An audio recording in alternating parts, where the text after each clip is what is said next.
4. Hare Krishna,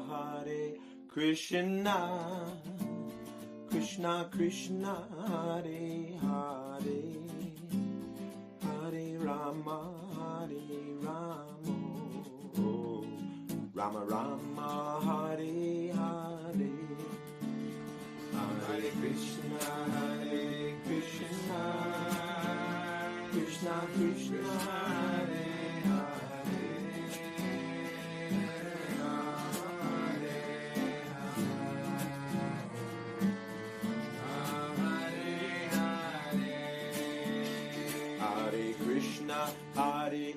Krishna, Krishna Krishna, Hare Hare, Hare Rama,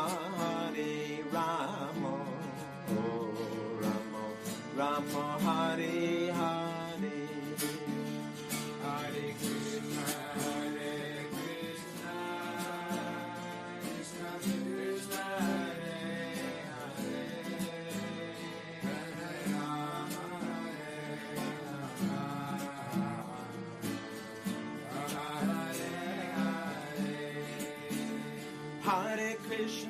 Hare Krishna, Krishna Krishna, Hare Hare, Hare Rama, Rama, Hare Hare.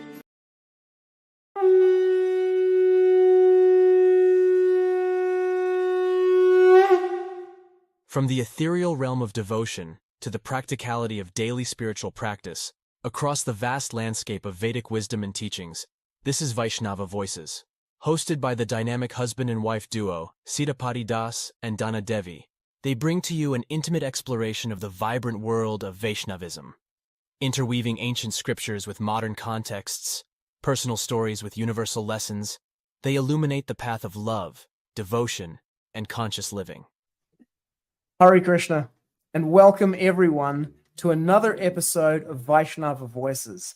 I'm your co-host, Sitapati Das, and beside me, as always, is the wonderful Dana Devi. Today, as with every episode, we're diving deep into the heart of Vaishnava teachings, exploring the wisdom, culture, and practices that guide us towards a life filled with devotion and service. That's right, Sitapati.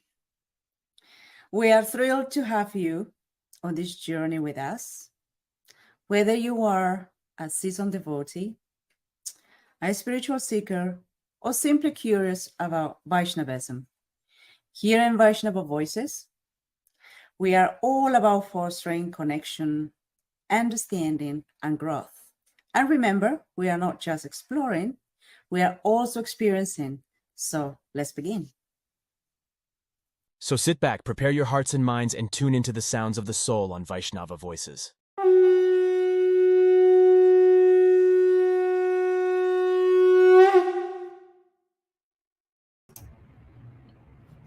Param Vijayate Shri Krishna Sankirtanam, total world victory of Hare Krishna. Hi, my name is Sitapati Das. My name is Dana Devi. And welcome to Vaishnava Voices for, the 23rd of September, Saturday, 2023. Mm-hmm. What a great episode we got today. I'm really excited about this.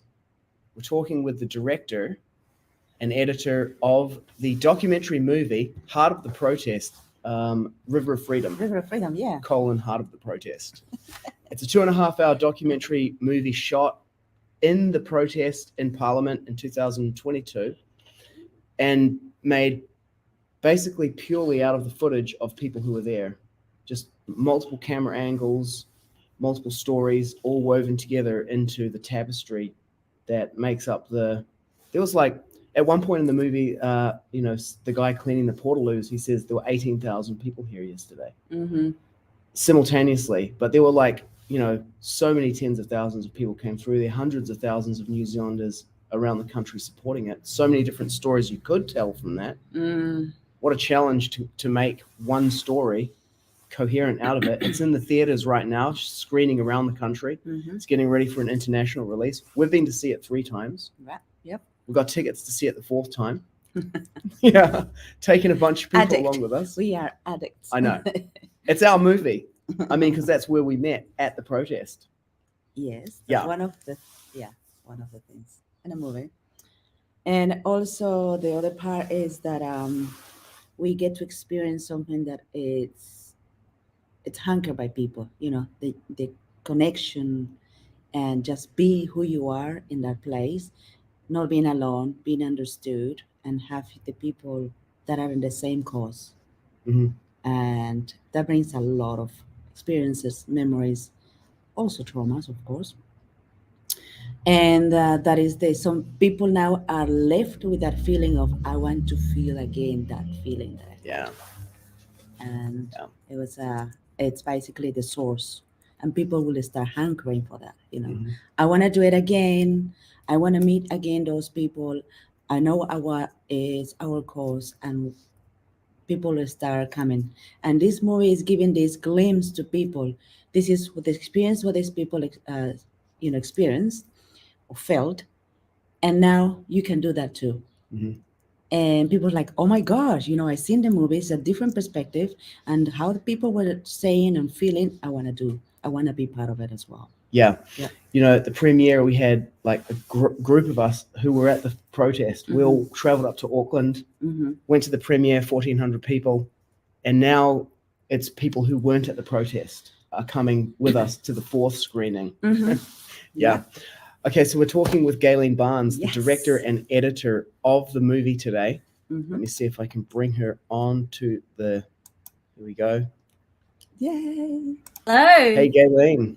Hello. Good morning. Good morning. Hare Good Krishna. morning, Morena. How's it going? Is this all working?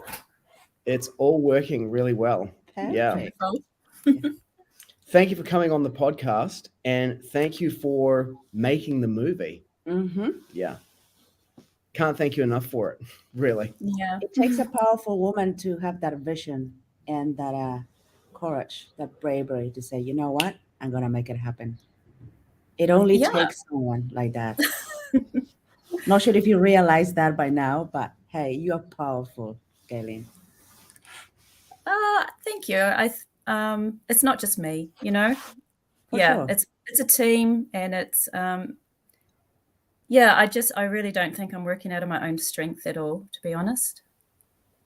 Yeah. That was one of the things about that protest was, everyone who I spoke to when I was there, myself, we all had the sense that we were channeling something beyond ourselves. Like, how are we doing this? Yeah, I'm asking How is myself. this happening?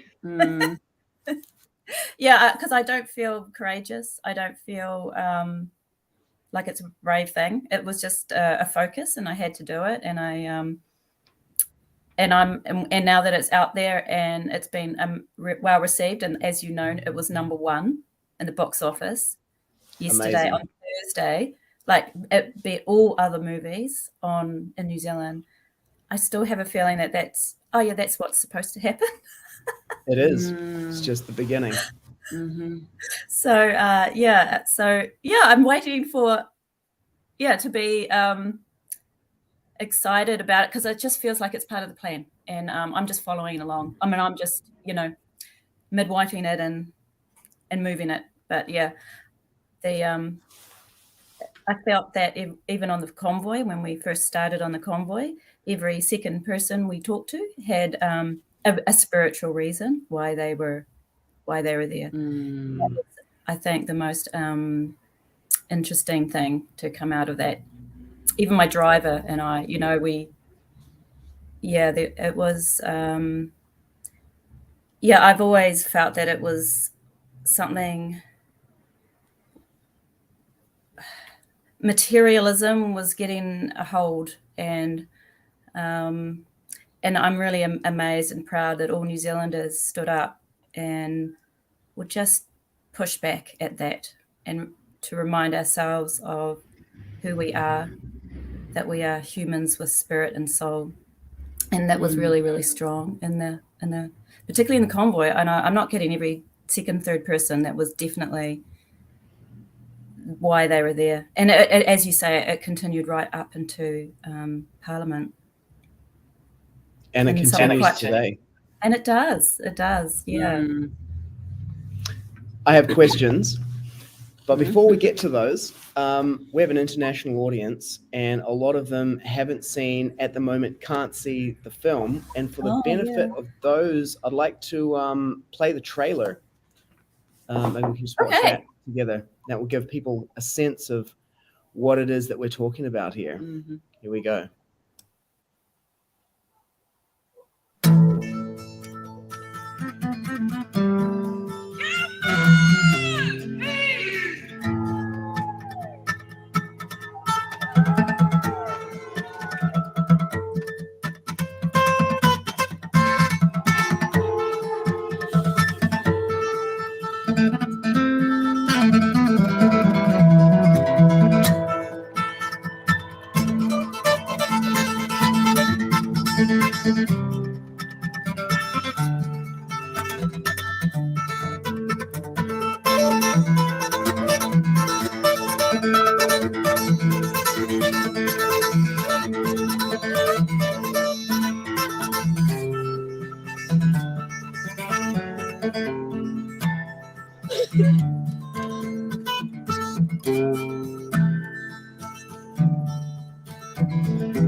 Wow, what an experience it is watching that trailer now after having seen the movie 3 times.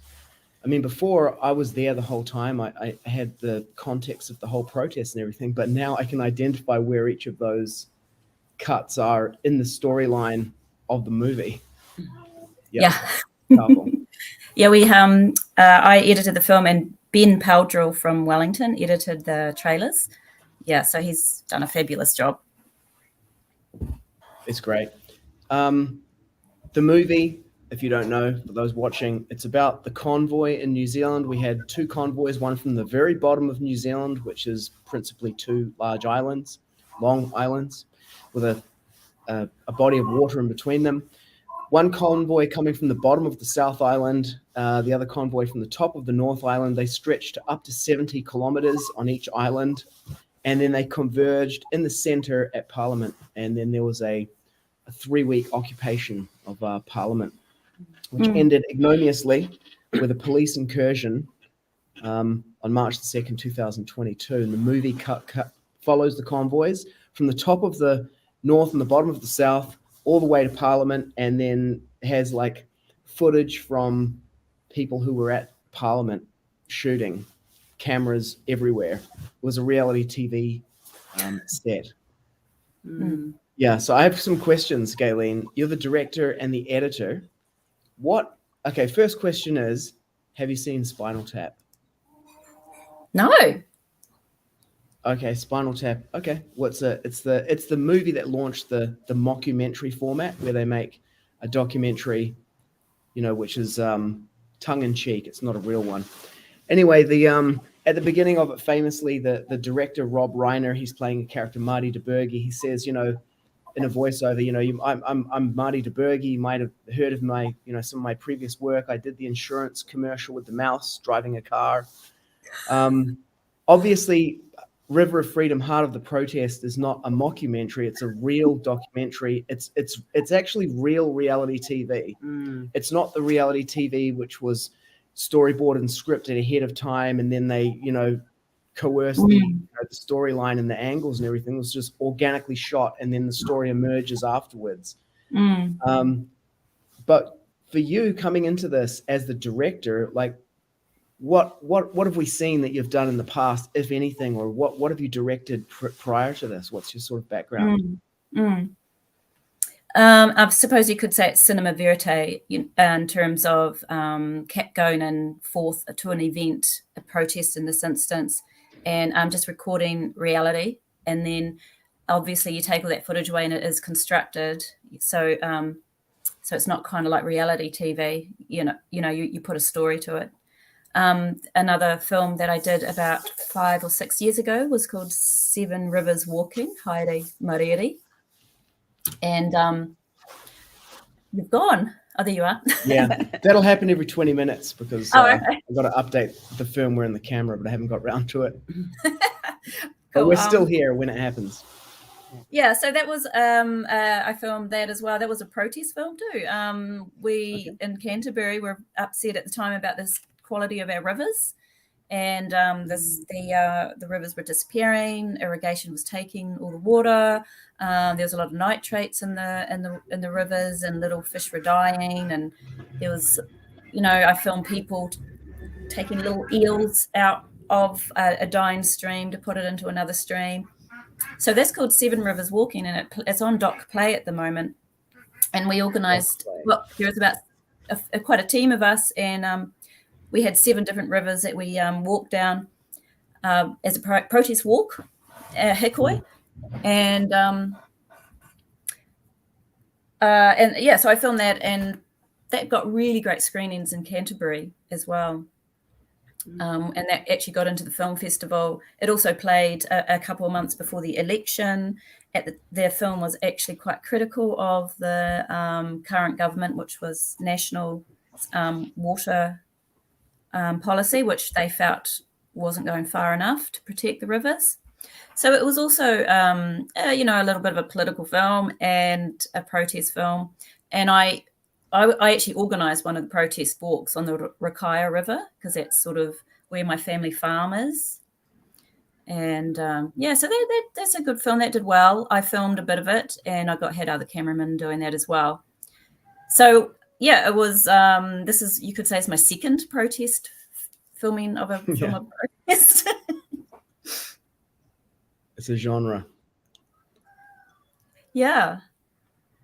So normally the director is like, and action, cut. That was terrible. You need to go again, and like you gotta embody this motivation, like, right, that kind of thing. That's enough for today. It's a wrap. We're gonna be back tomorrow. That kind of thing. Yelling at people, going into the trailer, slamming the door. That's the kind of thing I think of when I think director, right? But like, what does it mean to be the director of this movie? Because obviously you're not sitting on set, on a canvas chair with your name on the back, yelling at people. Like, what? So what does it mean to be the director of this movie? Yeah, well, for instance, when I finally arrived at Parliament, probably the biggest thing that you're doing is being super present and super aware of what's happening, and who's walking in front of frame, and who's who you're talking to at the moment. So perhaps one of the biggest things I'm doing would be say, stop, wait, don't do that just yet. Now wait till the camera's rolling, and then you can walk past the camera.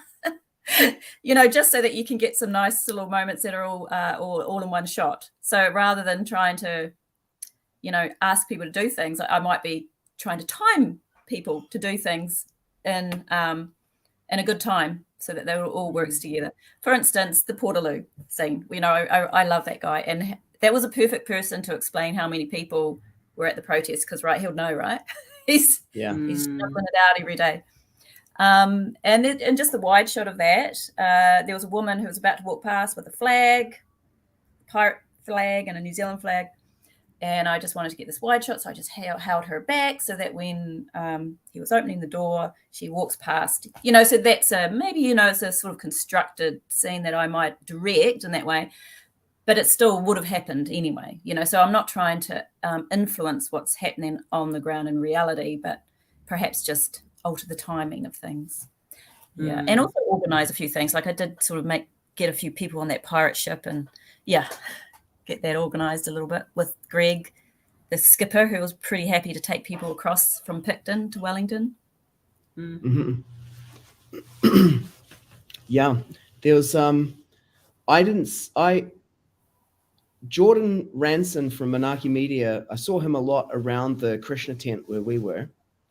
And yeah, they did do some kind of orchestrating of things, just for like, hey, set up for camera angles and stuff. He came up with the idea of, let's do 108 ohms every day at midday, I think it was, or at 108 or something. And so we started doing that every day. And then one day they came in and they shot that whole thing. And so, they're moving amidst the crowd and everything. And it wasn't kind of like, hey, you know what? The storyboard calls for the protesters to do this meditation of doing these ohms together. So it was just kind of like, it organically emerged. And then it was kind of like, we should film this. This looks amazing. So there was Yeah, kind of a that lot was of on that the element happening. that was on the 22nd of February, 22nd of the 2nd, 2022. Yeah, and I was there and I was filming it as well. It was so well filmed. I got coverage from all angles of that scene for, Wow. is it 22 minutes? Yeah, and I did cut that scene, and it was in the original 4-hour cut. Yeah. The director's cut. When's the director's cut coming out on the I know, double right? DVD? I tell you, there's so much that's hit the floor Part that was two. like, yeah. And and that was definitely one of them. Yeah. Because it was so beautifully shot. You know, we had such great angles, you know, from Jordan's on the inside, from around the outside. Yeah. And There I was suppose the my shot. priority is story, you know, so if it feeds us the story, I just have to, so that's where it comes to the decision you make in the edit suite. Yeah. Yeah, I'm looking forward to that director's cut, the 4-hour one, definitely. Maybe I'll just be make awesome. I might just grab that out and put it up as a wee teaser. That would be awesome. I'd love to see that. Yeah. Part two, there will be like at the side. Yeah. The Okay. Yeah, go ahead. no, hang on, I want to just keep my train of thought here. Sure. I got some Sean Plunkett style questions as well. There's some softball ones, and then there's some the Sean Plunkett adversarial kind of like, come on, Gaylene, you know, type Nice. questions as well. Good. I like getting used to those. Great. So there was the organic emerging of the story out of the whole thing, the shooting, the drone footage. Someone asked about this on Facebook. They were like, where did you get the drone footage from? Because I see there's drone footage of the convoy, there's drone footage of the protests, and then there's strikingly drone footage of the aftermath of the March the 2nd. Is that all from the same drone operator? No. Yeah. So the drone footage in the Cape Rayanga is Mark Lapwood, the cinematographer who did the North Island while I did the South Island. And then on the second day, I organised some drone photographers in the South Island to do some of the South Island convoy shots. And it was, the South Island one was really much easier because it was all just on Highway 1. I think the North Island convoy got a little bit, scattered about. But I think there was some drone footage coming into Wellington that Mark did as well. He's an extremely good drone photographer. There was also Dave Perry in Christchurch. He did some drone footage of the marches. Sorry about that, the chickens here. Love it. I love it. It's It's right outside the window. And Mark also did the one at the protest, and I think he sneaked in just in time. Sorry, I just found that. We're used to it. We have chickens. He wants to be at our part of place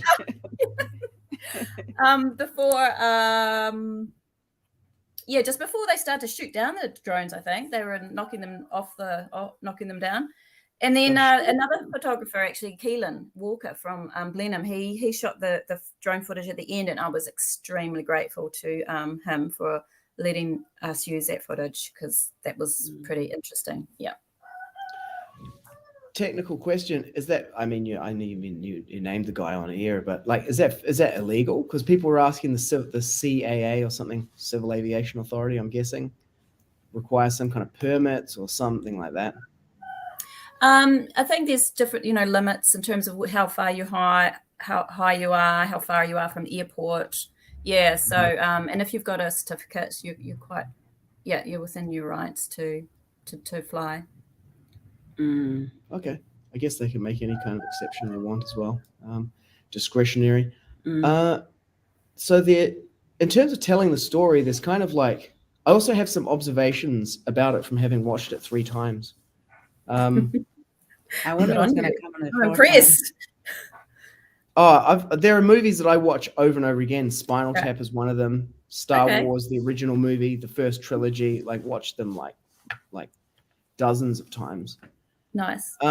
With this one, I noticed that the first 2 times I watched it, I got fatigued partway through.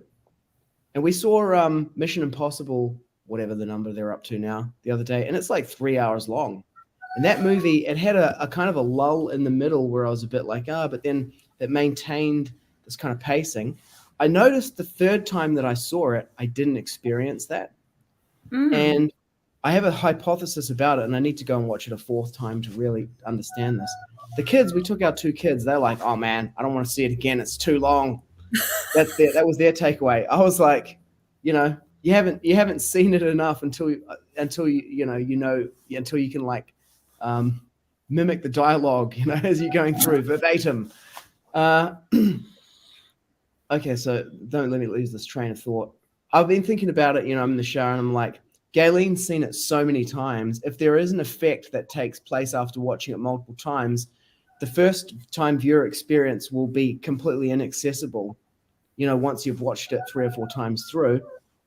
My theory about it is the story is so dense and complex that it's like it's mentally fatiguing to go through it. But as you unpack it, my experience the third time I watched it was there was none of that mental kind of fatigue, but I was experiencing more the emotional kind of experience of the whole thing.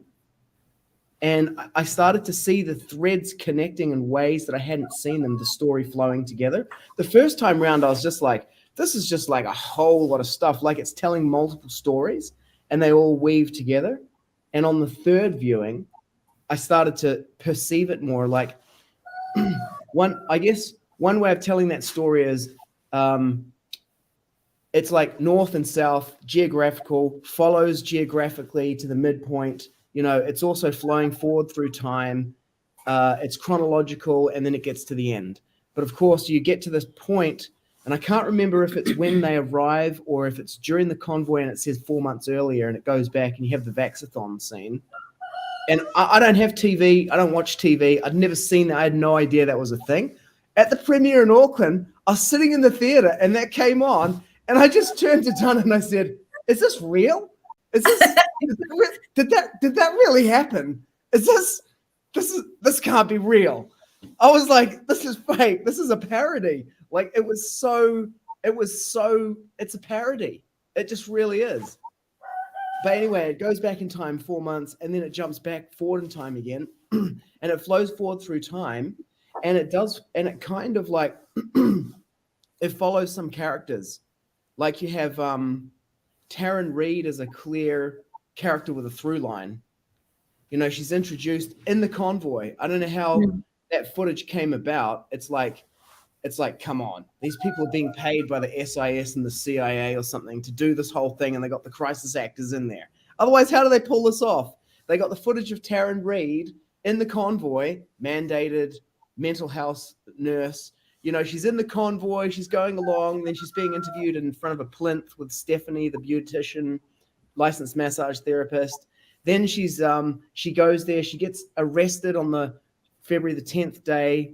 She's there, the guy, the police are telling her she's only 50 pounds. The 120 kilo guy ties himself onto her. There's footage from someone else on their camera showing them there. Then there's footage of her with her face there. It's like, come on, this is fake. How can this be real that they got all this footage all the way through like this? Then she's one of the 5 women who are held for 7 days, or is it 7 women for 5 days? I can't remember that. Yeah, that one. 7 women, 5 days. 7 women, 5 days. They're in there, they're singing, you can stick your vaccine mandates up your ass. We'll keep on camping on the grass. Then they're released. They come out. I think it's in We Came Here for Freedom. It shows when they go onto the stage and they're like, we're out, and everybody cheers and everything. I'm like, come on. We're expected to believe that this was real and not scripted. Like, isn't this like straight out of an intelligence agency's psychological operations scripting? And then the footage is conveniently available for you to be able to tell the story in the movie, which is, some kind of psychological operation propaganda piece. Let me get my conspiracy hat and put it on. Hang on. Here's my official conspiracy cap. Look, I don't. Well, we have a lot of footage, and we had a lot of camera operators. And because I knew that when we interviewed Taryn, and after finding out, that she was one of the 7 girls, I hunted them down and interviewed them at Parliament. And then, we just trawled through all the footage to find the shots of her. And I was like, oh, look, Mark's shot one of her waving in the convoy. How good is that? Amazing. She was, you could say she was a prominent character in the convoy as well. She was out there and had a great truck and it looked good. Because I knew that she was a character, and I in terms of telling a documentary, you want to tell it through characters, that you've spent time with. I hunted her out on the 2nd of March. I hunted them all out to see what was happening to them, so that I could follow them. Amazing. Stephanie appears 3 times in my last viewing of the movie. I see her 3 times. Is that Susan, the beauty therapist? Is her name Susan? Susan, is it? Yeah. I have no idea. Okay, on the 4th viewing, I'll get the name right. It's such a complex, multi-faceted story rolling through there. I didn't make the connection that it was her in the various times that she appears. She first appears during the convoy and she says, I'm a licensed beautician, licensed massage therapist, and I was mandated out. Now, the first time I saw it, I thought, okay, it's showing various people in the convoy and their kind of story, I didn't make the connection that we're introducing this character who then later on becomes one of the 7 women for 5 days. And then this 3rd time through, I see her on March the 2nd during the rioting phase. She's there and she's filming and someone's filming her. Do I have that right? Yes, you do. I was filming her. Yeah, like and she was there. Yeah. So she has that complete through line, but I never connected those characters. They were 3 separate. The last one was just a bystander, or they weren't the same character to me. I don't know why or how, the complexity of the whole thing, but it just wasn't. I don't know. I was thinking about like, how could I design that? Because I work in like user experience, and I was like, maybe you give, how you have like the titling of the characters is just all the same font, all the same color. You could make a different font or a different color for the character so that when it comes on, just subconsciously you're like, it's the lady with the green name with the thing. It's the same one. Anyway, random ideas. Yeah. That's why some characters sort of I had to not use so much, because it just starts to get too many, and you start to lose their through line, and you want to keep characters that actually do have a beginning and middle and an end. And some of them in the convoy are really just adding their story just to build, because I tried to during the convoy unpack the way that the vaccine mandates were unrolled by the government. It didn't really start with the border people, unfortunately, but the health, and then the teachers, and then everyone until the whole work in a place that has mandated the passport. Everyone, like we were mandated. I also run a farm, and we couldn't even take our carrots to the depot to ship them to Auckland. We had to find a new transport operator. Crazy. It's just so stupid. Absolutely. But we are actually living in this world with these tyrannical people where they think they can do whatever they want, and human beings are just little rats that can, put in the lab and test it out and then check them out and chop them off or whatever. It's the way I seen the movie is like, how cannot people see this obvious? These people are just insanely manipulators, psychopaths. They cannot connect the pain and the suffering they are causing into these people. They cannot. They're just giving more and giving more and giving more and giving more. And so despotic, very despotic. They don't want to even look at them. They don't want to come and talk to them and say, hey, this is what we're thinking or whatever. No, it's just like, it is what it is, Oh, the river flows.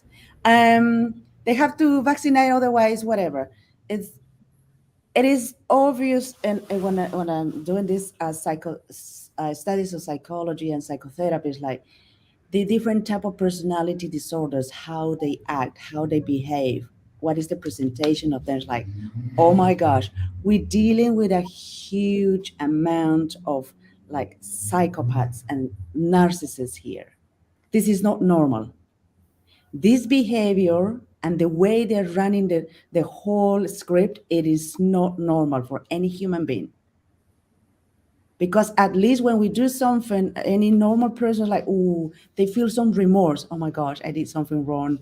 You know, maybe this is not right. And there's a dialogue here and there. Yeah. But these people were just like this. This is my way. This is the highway. And there's no other way but my way. Nothing else. You sign, you create your passport, and that's it. There's no life for you unless I tell you you're going to have a life, but this is the way you have it.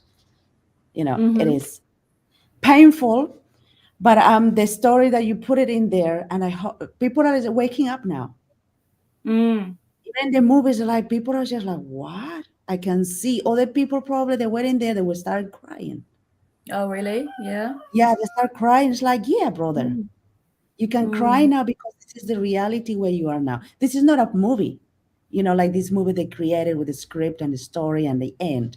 This is the reality where you actually are. And you participating in that by not saying, you know what, I'm a human being. I have my rights. I am in charge of my life, my decisions and everything. And you don't tell me what to do. I tell you what I need. And if you can help facilitate, fine. If you don't, I'm in charge of my life. They don't see that. So it's painful to see some people now having this connection because they've been drastically manipulated, horribly manipulated. And the fear is the major thing here. Yeah, that is right. Fear block their ability to use their intelligence, the discernment, and say, okay, this is what I have. This is what what I'm presenting with. Okay, now. Yeah. Fear made them so weak. In reality, fear creates morally weak. Yeah. Exactly, morally weak. Not only the morality, their mana, they call it their mana. Their Shakti, we call it in Sanskrit, their being, who they are, they cannot enforce that anymore because fear took over them. Oh, so good, like the haka. I saw Franco Heke. There's people in there who have through lines who don't necessarily get a call out. Like Franco Heke has a through line. Adam, this character called Adam, he's there on the 1st in the February the 8th. That was the mosh pit day, February the 8th, where people got arrested. Or was that the 10th? Oh, he was on the 14th, the Valentine's Day, the day of, is that the guy who read out the statement? Yeah, he reads out the statement, but he also appears on the February the 8th with the arrest. Yeah, he does too. Yeah. He's wearing a hat. Yeah. He's wearing a sun hat. Oh, wow, you've really noticed. I mean, you were there.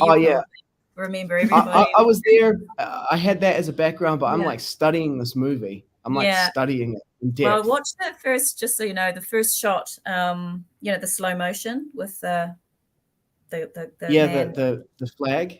The Definitely flag. a crisis actor. 100%. And there's a woman who crosses the frame. She's holding a camera. Yeah. And she's the woman who gets shot at the end. Was she the one? Yeah. So she's the one who gets shot in the neck. Here. Yeah. Yeah. No, she's talking, and you can see the bruise. Yeah, there. she got shot there. Yeah, she was my colleague. We were working together, Jackie and I, on March the 2nd. Yeah, so we were the team. So it's just it's remarkable that I was filming her at the time because I just stepped forward to turn around. I put myself in between the police line and the protesters line. I thought, where are you going to get a good shot? I'm going to get a good shot right in the middle. Where are you going to get shot? The protesters are throwing things and the police are shooting. Wow. So yeah, good place to be, Gaylene, is right in the middle.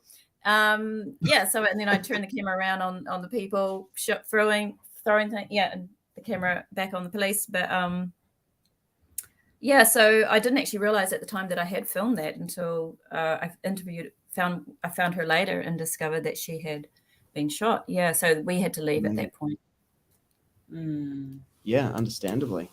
But yeah, so I just think in terms of what you were saying, Dana, I think it's just going to take a bit of dismantling, you know, and I think that's going to just take a little bit of time, and you know, because people can't be dismantled of that structure of fear too quickly, because then it just gets another vacuum of fear or crisis. Yeah, so that's why I've just tried to keep it a gentle spirit and like just quiet and allow people that time to just reflect in their own hearts about their own participation. And because, you know, it's all very, you know, the media might double down, and they are. I mean, we've had interactions in that way, and they've decided to just ignore us and cancel us.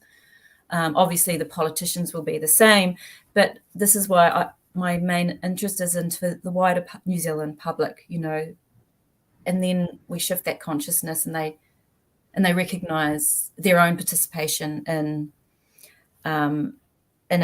degrading their fellow human beings, and being willing and prepared to do that. So that's something that cannot be accepted. Yeah, we don't accept it, but we need to advise the others that it's not acceptable. Show them why. Yeah, and let them dismantle what they're holding to justify it. Yeah, that's the thing. That is the victim's attachment to the fear. You know, they manipulate it so deeply. They are encapsulated by that, and that is keeping them in a way safe. It's the comfort zone for now. Oh, I mean, even worse than COVID is like, and it's beautiful that you didn't do this. I would have gone full 5G, Bill Gates, lizards, you know, shape-shifting aliens, depopulation, you know, but that would do two things. That's even more scary. It's more scary to think that your government deliberately, you know, did something like this. That's more scary to think than, you know, they saved us from a deadly pandemic. But the you know, the cognitive dissonance is becoming too much now. And then but the implications are too much. But this movie is beautiful because if you take someone who's like, oh, I don't agree with the government and the way they handled it and like that, they're not like Bill Gates is trying to kill us all with 5G and turn us all into remote controlled zombies with nanotech. You know, they're not like fully far into that, you know. The moon landing was fake. The earth is probably flat, you know, they're not there. Yeah, but they're just like Earth is in the film. Oh yeah, 100%. Yeah, but you want to say something more about that? I actually did have a Bill Gates in the film in my director's cut. So yeah, I did. And do you know what he's saying? What's he saying? He's saying, well, you know, I think maybe next time, maybe if we have vaccines that actually work and actually do stop transmission. You know, he's saying this at the World Economic Forum. And like, how did everyone miss that? Bill Gates is literally sitting on this chair and saying, you know, those Pfizer vaccines, not so good. Didn't really do the job. But then I'm like, we don't want Bill. I mean, I didn't really want to go into that sort of investigative type of realm. That's for a future of the trilogy. Yeah. And I think there's other people doing that. So that's one aspect of the whole attack into humanity. There are different angles, of course, you know. They are very clever in assembling the whole, was it drama or play? They're highly intelligent how they do it. First with the pharma, the other one is the psychological war on people. The other ones are like the states, how they're controlling the states. There's so many angles they're attacking. so many angles. So you're saying the media, the pharmaceuticals, and then the political sphere. Everything. They're controlling. spectrum. They're controlling everything. So in the way Still that here. that is very confusing for us to notice. Like, okay, it's hard for one person to concentrate on all of this and be aware of all what is happening. It's very confusing. That's why people right now are suffering from anxiety, depression, and so many issues, because they cannot they cannot take too much of it. It's too much for people. And that is exactly what is the game. Create Overload. oppression and overload and it's like an anaconda. They just swallow and compress, swallow and compress. Exactly what we're doing to people now. And some people are just like, okay, it's too hard, I'm just going to give up. The easiest, Yeah, it's for like me- the tyranny of choice when you go in and there's 20 different jams and you're just like, you know what? it's too much. We went to look at lights for our new tiny home we're building, and then it was like this one or this one or this one. I was like, at the end, I was like, none of them, all of them, we'll take all of them. We'll take none. We'll come back later. You know? Gosh, that's well, don't pretty be much an editor done. then. Gosh, making decisions every second. Yeah, like every. Exactly. It is. You've done a great Yeah, job yeah. of this thing, because it does have some cognitive overload in it, but it's not the lizards. It really works to dismantle what they're putting together on people, because it's kind of like you said, it's like an upbeat cycle. It's psychologically comforting, the story. It's not a traumatizing, defeatist, like, not only is Bill Gates trying to kill us all, we're doomed, It wasn't that story. It was a story of hope. It was a story of triumph. It was a story of community, of the power of the human spirit. Exactly. As And Anna resilience. was saying, the sovereignty. Sorry,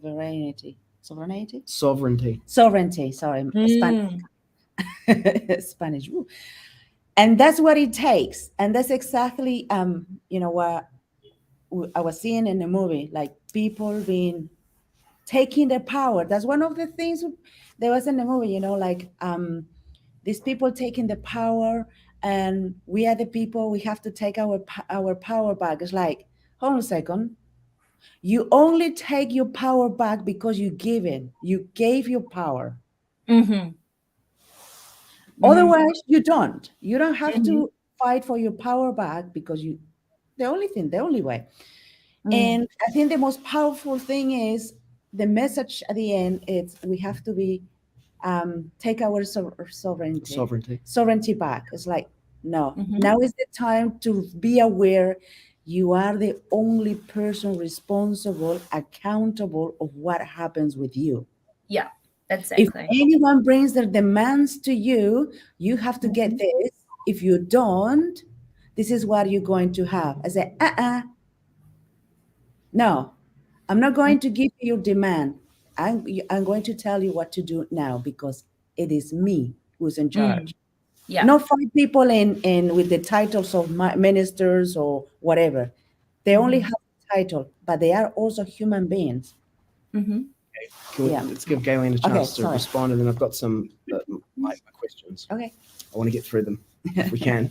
Yeah, we talked a lot there about a bunch of stuff, Gaylene. What are your reflections or thoughts about that? Well, in terms of personal sovereignty, the film and community sovereignty, then certainly that's something that was obvious in the people of the protest. They obviously believe strongly in their own sovereignty. Don't touch my body. But even more than that, it's a sovereignty of your mind as well, so that they're aware when thoughts are being injected. So it's not just injections of through our skin, which is absolutely fundamentally wrong to insist that a government has no right to inject something into your skin, break the surface of your your body in that way. but also to understand that, also to just be aware of your own sovereignty in terms of the thoughts that you have, and what you're allowing to think, what messages you're taking on board, and and that's, I think, where we give it away really easily. We buy into things. We buy into the fear. We can be quite mechanical and just accepting things. So I think it actually takes work, and this is something I wasn't really able to explore. But in order to understand what it is that you are being influenced by, you need to sort of take everything down to zero yourself, and that's how we build our sovereignty, is by going, oh, you've just told me this. What do I think about it? Is this true? Is this my own thoughts? Is this my own sovereign, sacred being that is thinking this, or is it like it's like a virus? Sometimes some of these thoughts and some of these, so it's about pushing back at that too, and I think that's one of the more interesting things. So in terms of, and then of course there was the hapu sovereignty, about communities being sovereign and knowing how they can manage their health themselves. So so we just talked about that generally, about Liao says we give it away so easily, because it is hard work. It's not just, you have to take things back to zero, to question things. As you say, it can be an overload, but actually it's not, because if you can just kind of surrender and just really trust your own instinct and trust yourself, understanding that we are sovereign beings and we are sacred beings, and within us is the truth, and within us is the memory of who we truly are, so that would be a wonderful thing to unpack in a later film, maybe. Yeah, I think there will be a thing we can discuss. Perhaps we can do another podcast, because when you said about people unpacking all of this and how easily people take into this influence. Actually, my daughter was doing this for school. Social influence. Social influence. And how powerful is social influence? Very powerful. And these prime ministers, they were hardcore with social influence. The media, how they bought the media, and the script they were playing, and how they were manipulating people, and what was the Jabaton thing? It's like, wow, get vaccinated. It's like, wow, this is like it's like a cartoon. In South America, we have a lot of Jabaton or thing they play only to get sales. And it's like, oh my gosh, this is like the most obvious thing for people to notice, that these guys are not into your health, your well-being. These guys are into selling something because they need to sell it. This is a business thing for them. It is, for me, it was like, this is a business strategy for these people. Get it done, get it now, get it. If you don't, you're going to do this. This is the punishment if you don't. I want you to do it now. So heart-raising for me. It's like it's but you could say the marketing approach of the government was pretty poor. They went for a one-size-fits-all, and I've watched a podcast by other marketers who said that, oh, they should have been a bit more diverse, going into communities, and and I like, so watch out next time. Because they did go this one-size-fits-all marketing strategy. So that's why, it's all very well. We saw it simply and easily, but they've got so many more clever tools. I'm glad you bring up this one, Gaylene, because I work in a different way, I will say. Astrology plays here something, and I will tell you what. I did the astrology for New Zealand during the time of the COVID thing, and I asked this couple of astrologers, very powerful astrologers, and I asked them, tell me more about the what's happening in New Zealand for all of this thing. One thing they said, all the planetary arrangement that was going on there, the governments actually are not making the decisions. Somebody else is making the decisions for them. To the point, the governments won't have any more role to play, but other entities are behind this. Now, when you brought up about this communities thing, the way they marketed, they tried this one. First trial is this. The other astrological prediction, they did it. Now they're going to go into communities and present themselves as they are part of the community, and they are the ones that are, want to build the community, they unite the community, and that is the other way they're going to come now. Attack the community now. So good thing that you brought it up, and maybe I should have another astrological checkup in this. And one thing that I so great that you put this gentleman from the Maori group. He was saying the moon. I don't know what else he was explaining, but one thing that he says, the moon was new, and that tells me that all of this was pre-planned. And it clicked with astrology. Yes, everything has been pre-planned. Now I may have to do the astrology now to have more understanding, reread it about the community, how they're going to infiltrate in the community. So we need to be vigilant as a community, people, who they are, what are their intentions. We need to be way more scrutinizing in this. We need to read the character of the person. Yeah, to be clear, coherent, and alert and smart. Yeah. Very much so. Yeah, that I started the film with that Whiro, the god Atua Whiro, who's that's the new moon. He comes out new moon. He's the angriest, wildest Atua. And when I heard him say that, I thought, wow, that's exactly what March the 2nd was. You were there. And, you were doing good work in trying to keep that calm and keep that peace. And I saw a lot of people there doing that work, trying to push back against this spirit of anger that had just sort of consumed people. So I'm quite interested in what actually you think about what that on March the 2nd, whether you think there was a spirit of rage and anger that just took over at some point. It feels to me that that's sort of what happened, because there was a certain small percentage that had just got quite consumed. They were unable to actually, they'd lost their thoughts, they'd lost their own being in their anger. And then there were others that were standing there who were watching, who were observing, and who were present. I think let me put my conspiracy cap on. We went there to chant Hare Krishna because that's what we do. And we're clear that the chanting of the God's holy names, which are non-different from the Supreme Lord himself, like Hare Krishna and Rama, it's the prescribed religious process for this age, and the earth is currently being invaded by non-human demonic entities. And it's a battle between the demigods and the demons for the control of the destiny of the humans on the surface of the earth. I'm glad you didn't put that into the movie, because that would be a step too far for most people to hear that. But it was great that the chanting got in there. On the last day, we were like, what do we do? This whole thing's coming apart. And it's like, well, we just chant because that's what we do.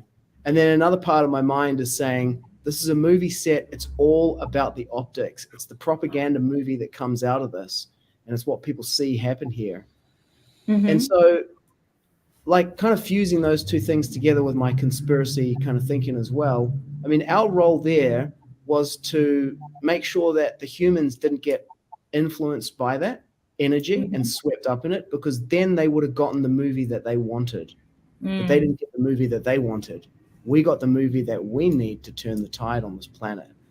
And in that protest there, they had a lot of people pre-positioned inside there to influence the humans, because the way they work is that there is Srila Prabhupada, the spiritual master of the Hare Krishna movement. He said that 5% of the people that you see around you, they're hardcore asuras, they're demonic. 5% of them are like demigods, devotees of the Supreme Lord. And then 90% of the humans, they're just like innocent human beings, and they just go with whoever happens to be in power at the time. They just follow the leaders. So if the demons get into power, they turn the general mass of humanity towards like a demonic way of existence. And when the demigods or the devotees are in power, they turn the humans towards a divine way of existence. And we can affect local reversals of that at the moment. Like they have control of the entire government, but we were able to be on the ground and locally reverse it with the humans who were present there and empower them. And there, we had children who were like 6 or 7 years old showing up at the Hare Krishna tent, waking us up in the morning and saying, can we start leading the chanting now? And would start leading the chanting and blowing the conches. And I was just like, dude, I'm just here. I'm just here to bring the instruments for these guys, you know? I mean, at the same time, and this is a surprising outcome of the movie for me, is in the three ones that we've been to, afterwards at every one, people have come up to me and said, I didn't realize that you guys were mandated. That was a surprising thing for people to hear that, to hear Buddhi say that, you know, I've been a dedicated practitioner of this for 40 years and I can't go into the temples because they have a policy that you have to be vaccinated. But they went one step further than that. They even put out a policy that said anyone who participates in any protests and chants Hare Krishna, wears clothes that identify as a Hare Krishna, distributes food to people, distributes books, will face sanctions. I'm like, this movement has been captured by the enemy because our role is to go out into this. Like, we cannot allow there to be large scale gatherings of people in these kind of volatile or any kind of circumstances like this and not have the chanting of the holy name there. It's like ceding the battleground to the enemy. Like, hey, why don't you guys take this 18,000 Kiwis on the lawn of Parliament and do whatever you want with it, you know? Like, have it turn into a QAnon adjacent riot, far right, ultra, all the propaganda that they were spewing. They had people inside there whose goal and role it was to, you know, direct the reality TV show to turn it that way. Meanwhile, we were in there and our role was to assistant direct this reality show to go the way that it went. So it was a great victory in my mind. And all we had to do to assure that turned out was our role was just to chant God's holy names continuously without cessation and not relying on anything else. And then just let the demigods do their thing, you know, among the people. Okay. And how's your what's happening with your temple now? They still? Well, we're waiting until we get control. What are your sanctions? So they put out that general policy. They named 5 of us who were there at the protest. Buddhi, who's in there, and myself. I'm in 4 scenes that I've been able to see so far. I'm there on the very first day. Camera pans past me. I don't know if you caught that. I'm standing there. Our son's standing next to me. The camera pans past as someone's walking through the crowd holding some sign. Oh, yes, I know that one. Yes, the humanity must all prevail sign. Yeah, there you are. That one. Yeah. So I'm there in that one. Perfect. I'm there on the February the 10th as Jordan comes in. That one's pretty obvious.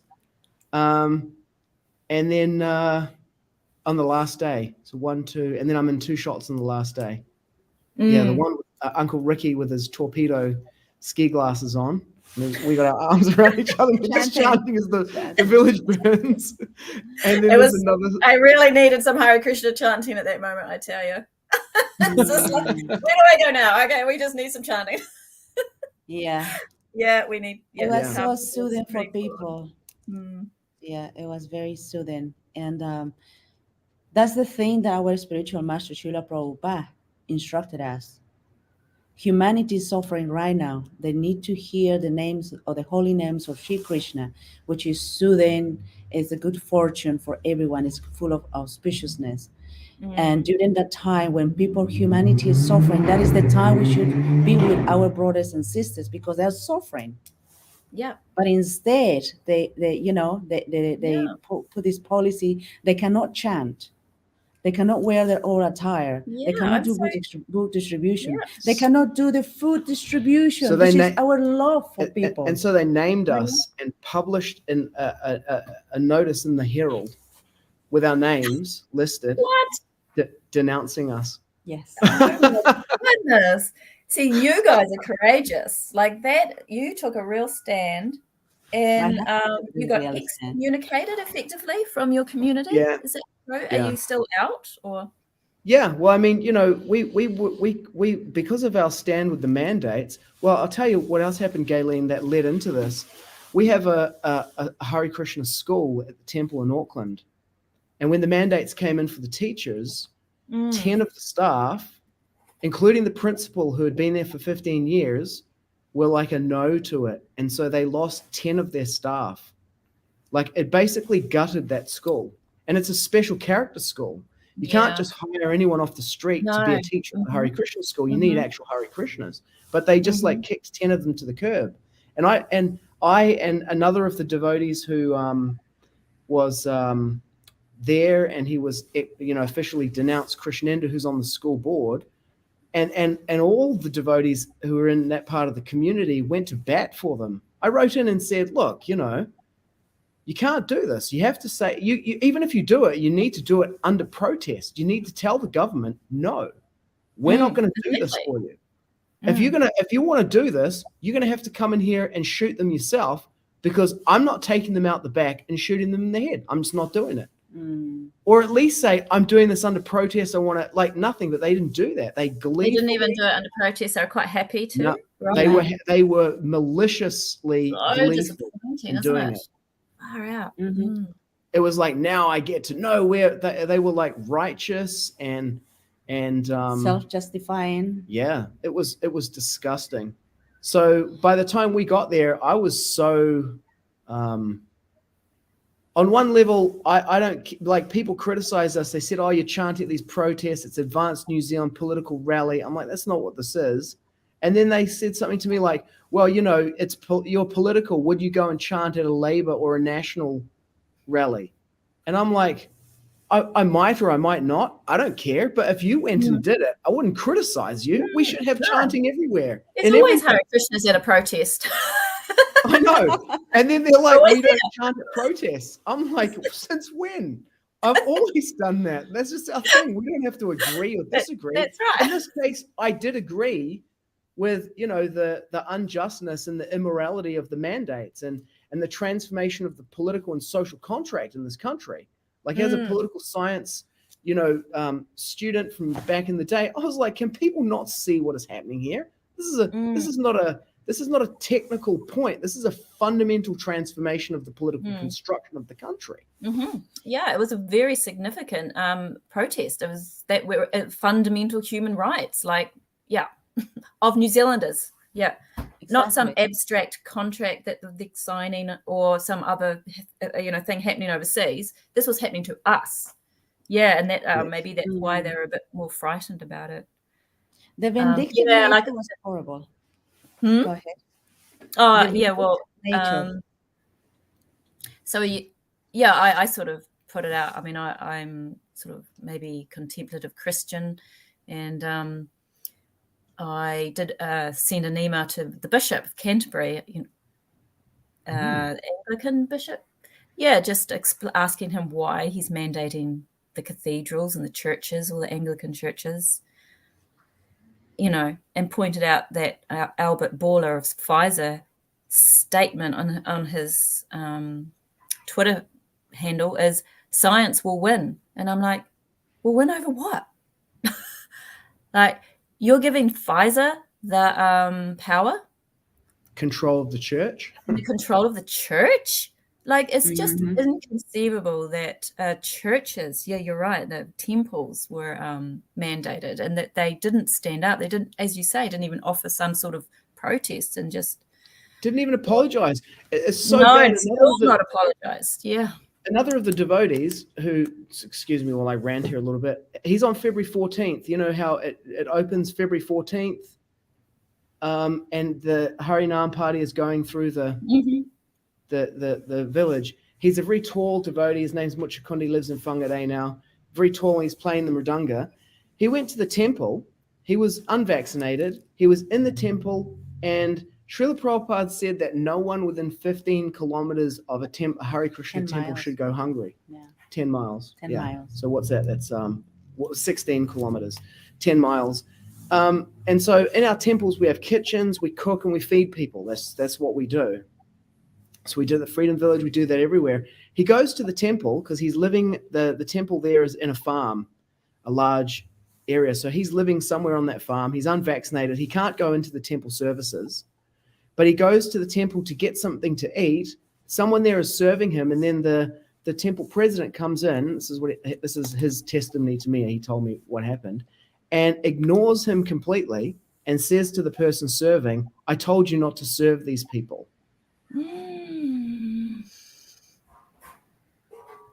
Just like a level of vindictiveness about it. And not only that, remember when they were getting people, the 10 teachers out, he says, "What are they going to do now?" Oh yeah, I rang him up actually and spoke to him and said, "Hey, listen, like this is the threatens to split the movement over this, and I want to see if there's some way that we can stop the split from happening." And he was like, "Nah, just let it happen, And I said, I was talking to him about the teachers, and he said, "Well, they're going to have to get real. They're not going to be able to go all the way with this. They got mortgages to pay. What are they going to do?" And I said, "Depend on Krishna." And then he laughed. Like that was like, depending on the idea of actually depending on God was like ridiculously naive and childish. I think it's so powerful how you have James Murphy and his through story in there, his through line. It's great. It captures it. I found myself recreated in that. And then when Buddhi at the end said, "I can't go into the temple," and then for me to come out and have people say to me, "I didn't realize you guys were mandated," because in the beginning we actually had to fight for our right to be there. People were like, "What are you guys doing here? This is a protest. Get out of here. You can't be doing this." And I was just like, "What are you going to do? Call the cops? Like, freedom! We came here to chant and we're going to do it." I was so angry by that stage. I was like, nobody tells me not to do this. Not the government, not the temple, and certainly not you. Like, this lady came up and she was banging on the mridanga. She says, "Your music sucks. We all hate it. You need to leave right now." That was on February the 8th. And I just was so angry. But then the Lord within my heart just inspired me, and I just looked at her and I just went, "You love it." And she just cracked up. She couldn't help herself. She started laughing and she just walked away. Right. And then directly after that, another lady came by and showered us with flower petals. I was like, Yay. I needed a sign from God. Like, You this is totally it. need those flower petals right then. And then days Well, later, good on I saw you. her Amazing. going past the tent, and she was dancing. The lady who told us to get out, she was Mm. dancing and clapping. And I saw her and I said, "I told you love it." And she just like waved. Yeah. It was extraordinary. I would do it all again in a heartbeat. And to see the movie and to see the stories of everyone there and to see myself and everyone who was there, like that was in the movie. It's like we are them and they are us. Like that's explicitly called out. I think it's Odin Renata who says that. Is it Odin who says that? Yeah, the He Navy. leaves his uniform there. And then they do that haka. And then Franco Heke is there in that haka. It's such a good movie. I love it. I'm going to go and see it so many times. Can't wait to get the director's cut DVD. Cool. Yeah. I do have a couple other questions I want to ask you just quickly to wrap up. This is kind of like an observation here about the ferry and the signposting. You were talking about signposting for the international edition. You got Wee Richie who's there and he's saying, or no, it was another guy on the side of the road. He says, "We can't hui, we can't tangi, we can't." And it's like people are going to be like, "What?" Wee Richie, that's right. What does they that can't mean? go on the marae, means we can't go home. There's all that kind of stuff. But this thing here, I thought needed signposting even for a Kiwi audience. And that is that convoy came up from the south and then they stopped in Picton and stayed there and they couldn't get across. They couldn't get across. Like, I think it's Dennis, who's the leader of the Southern Convoy. Is that his name? Oh, Derek. Yeah. Derek. Yeah. Okay, I'm going to get the names down later. Yeah. They need the action figures that you buy at the warehouse, you know, so that you can. That's the easy way to remember. That's how I remember all the Star Wars characters. You buy the action figures. Yeah, let's make a doll, right? 100%. The action figures of the protest. Figures, yeah. We need a little, little range of action figures. Yeah, we should do The that. Hare Krishna guy, you know, right, the pink Barbie. Barbie. Right, yeah. Uncle Ricky. Oh, the Uncle Ricky, the red suit, the glasses. I mean, awesome. God, we should do it. It's be awesome. Yeah. But with Derek coming up, he does say, yeah, we got to Picton and then we couldn't get on the ferry, or we didn't get on the ferry. He just says that. And then you do hear it's either my brother or Carl Barkley, because it's during a segment where Carl's in front of the Parliament and he's saying, Jacinda, did you stop the ferries? He's not on the screen when it's being said, but he's on the megaphone before that. So I think it's him who says that. Him. Okay, so the idea that the ferries, the ferries got stopped, which stopped everyone from going across there, that didn't get communicated in there. And that's also a powerful motivation for the journey of the Seddon, right? The pirate ship. It's like a blockade runner. Like they stopped and it was like New Zealanders. And then a lot of the statements get more context and become more powerful. They make more sense, like the freedom of New Zealanders to travel, because the freedom of New Zealanders to be able to travel and to get to the protest has been impinged, you know? And it was like, there's been, I don't know what it was, a mechanical failure or whatever, something, coincidentally, at the same time that this convoy arrives. And so they ended up having to base themselves in Picton. But that part of it, I think if that had been made a bit more explicit, that section there would be a lot more powerful. Yeah, I found that grab with Carl, which sort of actually helped that a little bit. And Al, who says that he also actually had a vaccine injury, the guy who says about the ferries, unable to travel on the ferries. So that's why I used his grab rather than his incredible story about having a vaccine injury. But, so it's really difficult to leave that behind. It was more the fact that I think they did stop it for the first couple of days. And then, but then it was just really hard. You had to do PCR tests at the time. And then I think within about a couple of weeks, they brought in the RAT test, which was a lot easier. So it was just, it wasn't impossible, but it was just made very difficult. And it's just one of those things. Yeah, you worked it out. I don't know. It's, maybe another little key. I don't know. Like as a conspiracy theorist, I'm like, they're just controlling the number of extras on the set, you know, for the movie. Oh yeah, they definitely didn't want that South Island convoy to arrive on that day. Yeah. That's what I heard during that time. The flights were they were canceled, and then the ferries they were canceled. They weren't bringing any people from the South Island. They were very clear about that. They blocked it actually. I remember that. It's like, oh my gosh, because if the South Island were able to meet in Wellington, it could have become a bigger thing. Yeah. A lot. Some people, did get through just on foot traffic. Yeah, they were stopping cars, but I think there was it was just the unvaccinated, the vaccine pass thing. You had to have tests and stuff, so it took a couple of days. Yeah. Did you know my brother's in the movie? No. Yeah. Really? He's got a speaking part in there. Yeah. He's on February the 8th, and he's saying people are getting in their cars and they're coming down here to join us. Hold the line. Yeah. No. What's his name? I need to contact him and get his consent. His name's Levi. Levi. Oh, I know Levi. Yeah. I think we've, because we actually spent 2 to 3 months trying to contact everybody and you get their consent to appear. There are some people I just could not find out who they were, so hopefully they can reach out if we haven't talked to them. Fingerprints have been scrubbed, hey? Hey? Their fingerprints have been scrubbed. They're like, this person doesn't seem to exist. Like, yeah.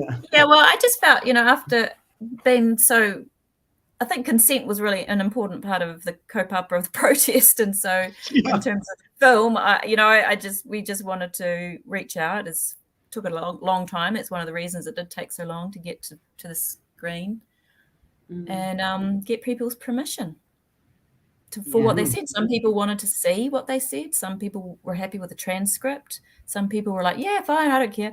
Yeah, and some people said no, actually, and we took them out. Wow. Okay. Missed out an opportunity to be part of history. Well, they're part of history, but the historical record. Yeah. Okay, this is my last one I've got for you. This one, I've seen it a few times. I look at it and I just go, this has to be fake.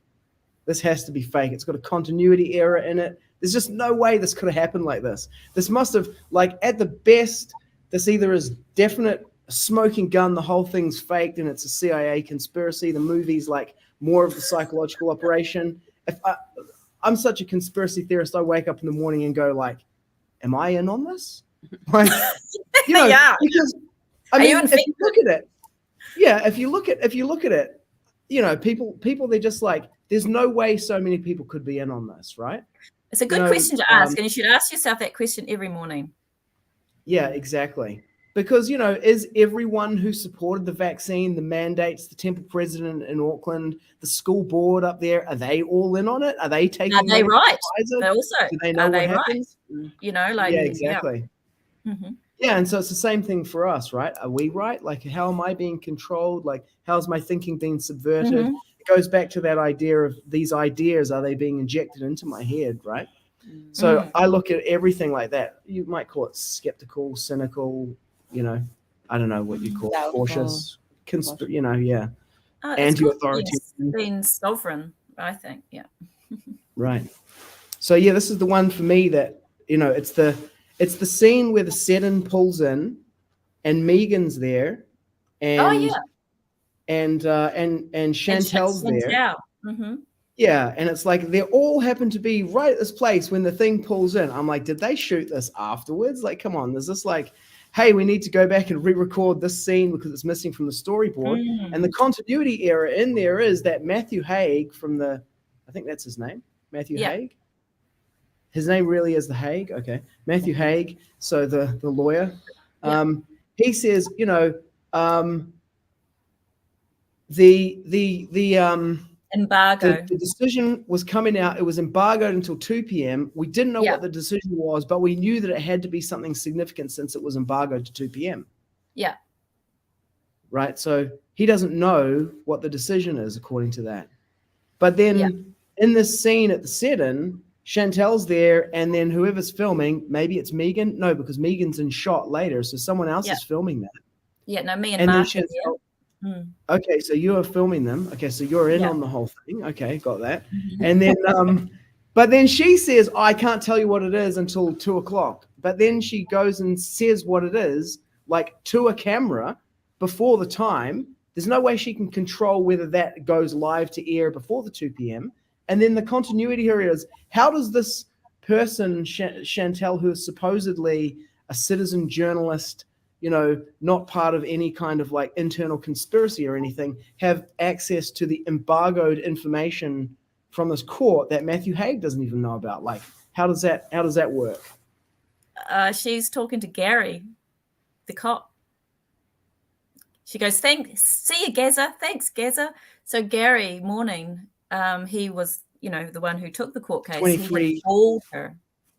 He's the 23 and also she's years, media, right? so I mean that information goes to media like half an hour before, and even a couple of hours before, and it just says you're just not allowed to publicize it. Yeah, so that's what had happened, and honestly, it was total good timing. It was such a coincidence. I had no idea what that she was going to say, that she just had this amazing information. And she wouldn't tell me, and you can hear me offside saying, "No, it's all right, Chantel. We're not going to publicize it right now. Like, this is a documentary for later. Like, you can tell me it's okay." And the funny thing is, because Chantel's so used to talking direct to camera, right? Normally, just talk to me, and I didn't stop her because she instantly just started to talk to camera because that's like straight into the camera, like, here's what's happening, folks.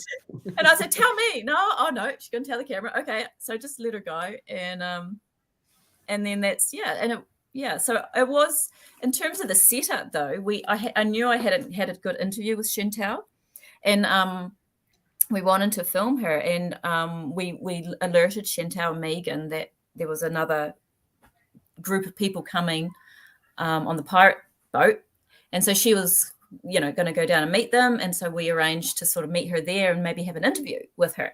And so we were, after the boat was coming in, we were going to have an interview with her. But this happened, and she wanted to race off back to protest by 2 p.m. So we didn't get the interview with her, but we got that grab instead. That's good. Amazing. Incredible.